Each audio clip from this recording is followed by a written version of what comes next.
Halo, selamat datang kembali. Assalamualaikum warahmatullahi wabarakatuh. Kita ketemu lagi di mata kuliah rancangan percobaan, pertemuan kedua tentang prinsip dasar percobaan. Nah, kita review sedikit tentang materi pertemuan kemarin yang tentang pendahuluan. Kita sudah belajar tentang tujuan percobaan, kemudian kita belajar tentang experimental error. Sekarang kita akan lanjut ke prinsip dasar percobaan. Prinsip dasar percobaan itu punya 3 hal penting yang harus betul-betul diperhatikan. Yang pertama adalah replikasi, yang kedua adalah randomisasi, yang ketiga adalah kontrol internal. Apa itu replikasi? Sudah saya jelaskan sedikit di pertemuan kemarin tentang pengulangan. Replikasi adalah pengulangan. Pada prinsipnya, dasar desain percobaan ini sangat memperhatikan di bagian replikasi. Kalau biasanya mahasiswa itu menggunakan 3 kali ulangan, gitu ya, untuk ulangan perlakuan, dan nanti untuk ulangan pengujian itu 2 kali ulangan. Kenapa, Bu? Kenapa harus ada namanya replikasi? Nah, replikasi ini untuk menjamin atau untuk mengetahui apakah perlakuan yang dilakukan ini sudah sesuai. Apa tanda sudah sesuai? Tanda dari sudah sesuai itu dia nilai dari pengujian di setiap ulangan itu mendekati. Nah, kalau dia mendekati berarti nanti dia akan mempunyai standar deviasi yang rendah. Kemudian randomisasi. Ketika kita melakukan riset, kita tidak boleh sudah kepikiran gitu ya. Kita tidak boleh melakukan itu secara subjektif. Misalkan saya mau membuat cake gitu ya dengan berbagai jenis tepung. Saya sudah tahu kalau tepung sagu itu harusnya kenyal, kalau tepung ganyong itu harusnya dia lembek. Kita sudah tahu. Nah, ketika kita tidak melakukan randomisasi atau kita melakukan penelitian itu sagu, kemudian 10%, 20%, 30% penambahannya gitu ya. Pasti yang 30% paling kenyal. Itu sudah ada di dalam pikiran kita. Sehingga kita gunakan yang namanya randomisasi. Sekarang 10%, besok 30%, kemudian baru 20%. Kita acak. Sehingga kita tidak punya mindset, ini harusnya lebih kenyal, ini harusnya tidak lebih kenyal, itu karena kita acak. Nah, ini randomisasi ini fungsinya untuk apa? Fungsinya untuk meminimalisir adanya subjektivitas dari peneliti. Karena melakukan penelitian itu harus seobjektif mungkin. Kemudian kontrol internal. Kontrol internal itu adalah kita harus bisa mengontrol lingkungan kita agar supaya adanya faktor lingkungan ini tidak memberikan efek atau memberikan pengaruh terhadap hasil percobaan sehingga hasilnya tidak bias. Nah, ini adalah kontrol internal. Oke, sekarang kita bahas satu-satu.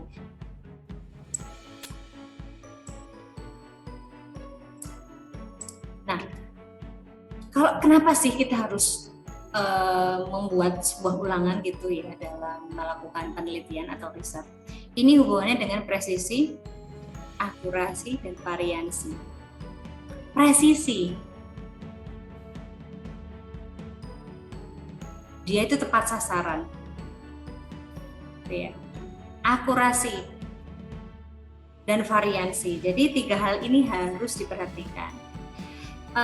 Ketika kita melakukan pengulangan itu dia hasilnya mirip-mirip dan tepat pada apa yang ingin kita ketahui, sehingga apa? Itu kan presisi dan akurasi ya, sehingga variansinya rendah. Jadi variansi datanya itu rendah. Misalkan tadi saya menguji kadar protein dari cake tepung sagu gitu ya, penambahan 10%. Ulangan pertama dia nilainya 2% proteinnya, ulangan kedua dia 2,1%, ulangan ketiga 3%. Nah, itu berarti variansinya dia tinggi. Kok jarak di ulangan ketiga ini dia kok beda sekali dengan ulangan sebelumnya? Pertanyaannya kenapa? Dengan menjadi tanda tanya. Sehingga Ulangan dipengaruhi apa sih? Tingkat presisi yang diinginkan. Semakin tinggi tingkat presisi yang diinginkan, semakin banyak ulangan yang dibuat. Kemudian banyaknya perlakuan yang dicobakan. Nah ini juga harus menjadi pertimbangan. Kalau perlakuan yang banyak, ulangan yang banyak, wah nanti jadi banyak sekali ya. Katakanlah dia perlakuannya ada 5, ulangannya 3, berarti sudah ada 15 unit percobaan. Tapi ketika dia itu ulangannya perlakuannya ada 7, ulangannya membuat 5, berarti dia ada 35 unit percobaan. Nah ini juga harus dipikirkan terkait kemampuan peneliti. Oke. Kemudian variabilitas atau keragaman dari eksperimental material. Ketika material yang digunakan ini terlalu heterogen, saya sarankan perbanyak ulangannya sehingga nanti variansinya bisa menjadi lebih rendah. Kemudian fasilitas yang tersedia. Bagaimana fasilitas yang tersedia di laboratorium Anda? Apakah dia mendukung apabila saudara ini melakukan ulangan yang berkali-kali? Nah ini fasilitas yang tersedia ini juga harus diperhatikan. Oke, apa penyebab terjadinya error percobaan? Kesalahan dari percobaan yang sedang dilakukan. Saya selalu bilang bahwa penelitian pendahuluan atau orientasi ini penting. Nyoba dulu misalkan saya mau uji kadar gula reduksi, coba dulu, coba buat kurvanya, oke nggak? Kalau oke baru jalan penelitian. Jangan buat produk dulu, kemudian baru pengujiannya salah, produknya udah basi, udah kita harus ngulang. Ya. Kemudian kesalahan pengamatan. Menjadi seorang peneliti itu harus sehat, jasmani, rohani, sudah makan gitu ya, sehingga kesalahan pengamatan ini minim terjadi. Karena kesalahan pengamatan ini faktornya human error ya, sehingga memang peneliti itu kalau memang sudah terlalu capek mending istirahat dulu baru dilanjutkan, daripada ada terjadi kesalahan pengamatan hasilnya nggak baik akhirnya ngulang lagi. Kemudian kesalahan pengukuran sama dengan pengamatan, sama juga dengan pengukuran. Dan ini biasanya hubungannya dengan jam terbang gitu ya. Maksudnya apa Bu? Ketika kita sudah biasa nge-lab, biasa pakai spektro UV vis, sudah biasa uji protein dan lain sebagainya, kita udah mahir. Sehingga kita kesalahan pengukurannya ini rendah. Oke, jadi memang saya sarankan untuk mahasiswa saya yang mau nge-lab itu saya minta dia belajar dulu dari temannya, gitu ya. Tanya dulu.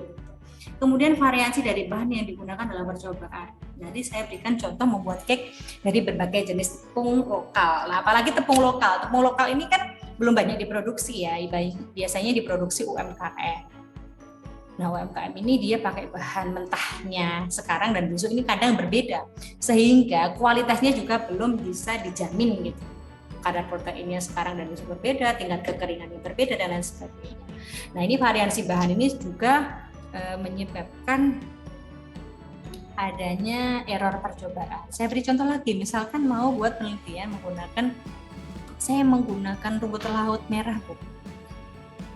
Nah, dia sudah ambil rumput laut merah ya, sudah dia lakukan riset, ternyata rumput lautnya kurang. Dia ambil 3 bulan lagi dan musimnya sudah berbeda. Nah, perbedaan musim itu memengaruhi kualitas rumput laut. Nah, itu juga akan memengaruhi. Kemudian pengaruh kombinasi dan faktor luar biasa. Misalkan begini, ada dalam percobaan ini faktor-faktor yang mereka itu saling terikat untuk membuat sesuatu. Misalkan begini, selain tepung ada telur. Nah, penambang tepung dan telur ini menjadi 2 faktor yang diuji dalam suatu riset. Ternyata 2 ini adalah 2 hal yang bisa saling berhubungan untuk menciptakan tekstur. Ini namanya kombinasi dan faktor luar biasa. Lalu bagaimana caranya untuk mengurangi error percobaan? Yang pertama, dari bahan. Ya, saya selalu bilang, misalkan kalian mau melakukan riset, tulis dulu, catat dulu, hitung dulu jumlah bahan yang akan digunakan. Ya. Kalau memang sudah fix, spare. Kalau misalkan ya hasil hitungannya saya butuh 2 kilo, Bu. Beli jangan 2 kilo, beli 3 kilo. Ya. Kemudian kalau kalian tidak bisa beli dari satu sumber yang sama, campur dulu, homogenikan dulu. Karena kalau tidak itu pasti akan membuat namanya error percobaan, akan meningkatkan experimental error. Nah, saya pernah ada mahasiswa datang ke saya, Bu, saya mau penelitian menggunakan buah lokal gitu ya. Buah lokalnya ada di mana? Ada di belakang rumah saya. Nah, ini kan pertanyaan. Di belakang rumah kamu, kalau nggak cukup gimana? Saya cari di tempat lain. Nah, itu kan dia belum siap. Dia belum siap dalam mempersiapkan bahan. Kemudian mengadakan sertifikasi yang lebih hati-hati terhadap material percobaan. Nah, ini tadi hubungannya. Ya, ini betul-betul yang namanya bahan percobaan ini akan sangat menentukan.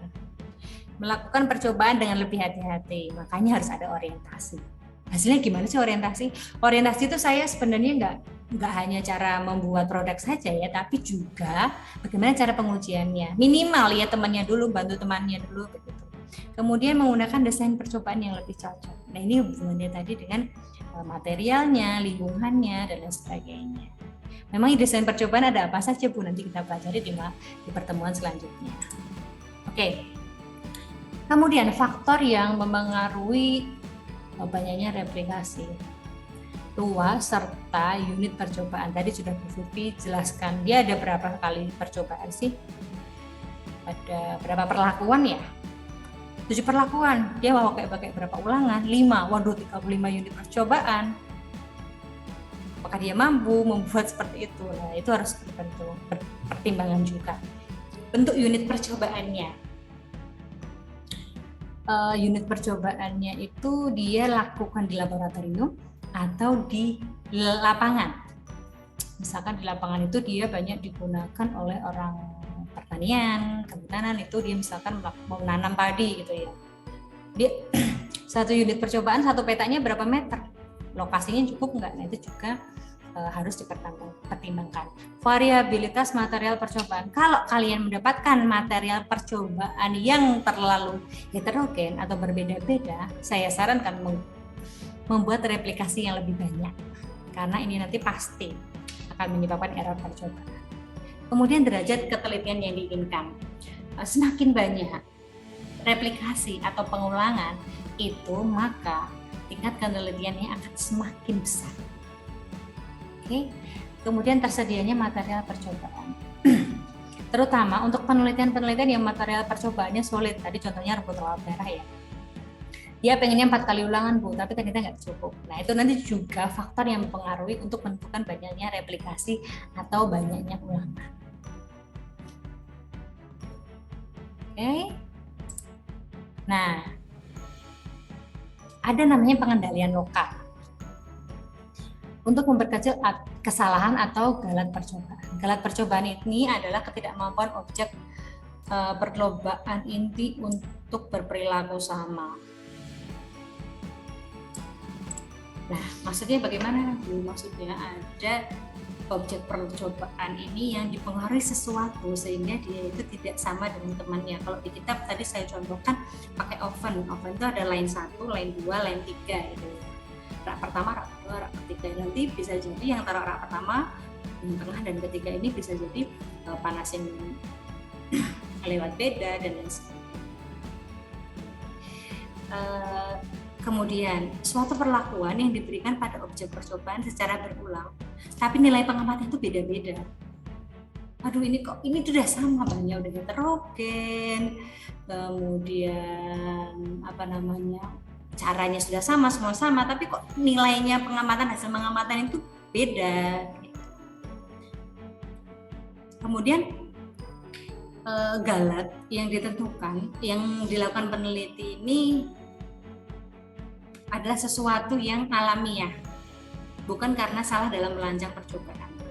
Jadi memang nggak sengaja gitu ya, istilahnya dia tuh nggak sengaja melakukan itu. Nah, itu nanti kita bisa melakukan namanya pengendalian lokal. Caranya bagaimana? Lokal control ini bisa kita lakukan dengan menggunakan blok. Maksudnya bagaimana, Bu? Maksudnya begini, contohnya oven. Cake yang di oven di rak atas, tengah, dan bawah itu kita beda-bedakan. Jadi rak atas hanya akan kita bandingkan dengan cake perlakuan selanjutnya yang di oven di rak paling atas, yang tengah juga demikian, yang bawah juga demikian. Sehingga yang tengah tidak dibandingkan dengan yang atas atau di bawahnya, itu namanya menggunakan blok. Nanti kita ada rancangan percobaan tertentu yang kita menggunakan blok. Sehingga nanti di hasilnya lebih homogen. Lebih homogen bagaimana maksudnya Bu? Ya lebih homogen karena cake yang ditaruh di rak paling atas hanya dibandingkan dengan rak paling atas, yang tengah dengan tengah, yang bawah dengan bawah. Oke, begitu ceritanya, itu namanya pengendalian lokal menggunakan blok. Nah, ini pertemuan kedua, hanya itu yang bisa saya sampaikan. Kita lanjut nanti di pertemuan ketiga. Sampai jumpa lagi. Salam sehat semuanya. Wassalamualaikum warahmatullahi wabarakatuh.